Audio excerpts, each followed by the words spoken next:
Kwa majina mimi naitwa Selemani Abdalla Maruchia. Kwa sasa hivi ni mkazi wa Nanganga, ila sehemu ambayo ni nyumbani kabisa Chikundi, wilaya ya Masasi, mkoa wa Mtwara. Ila kwa jina ambalo watu wananifahamu zaidi Bwana Mchomvu, kwa jina ambalo linajulikana kwa sasa hivi.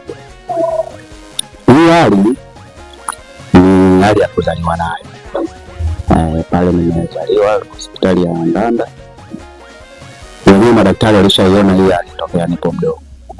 Kwa hiyo mwisho wa siku ikawa wakamwelekeza mzazi wangu kwamba mwanao yupo katika hali fulani, kwa hiyo natakiwa uipambanie ili ikae sawa. Ila kwa kipindi kile pale hali yake ya uchumi ilikuwa mdogo sana, kwa hiyo ikapelekea mimi kuchelewa kutembea.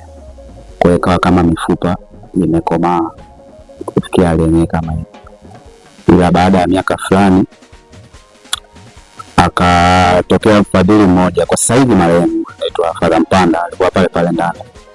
Yule ndo akakutana na Maza, akamwelekeza bwana, kuna hospitali iko Dar es Salaam inaitwa CCBRT iko Msasani pale, kwa mwanao hali alikuwepo naye anaweza akafanyiwa huduma. Kwa hiyo mwaka 2003-2004 ikawa tumeenda Dar es Salaam, basi wakanifanyia operation ya mguu mmoja ukabahatika kusimama. Huyu mguu mwingine wenyewe walisema kwamba nimeshakoma, yani mifupa ishakoma, kwa sababu ilikuwa na nyonga ina shida, kwa hiyo wakashindwa kuifanyia huduma nyonga. Ila wakasema kwa hali aliyokuwa nayo basi Mungu atamsaidia ndio na kufikia hatua hiyo.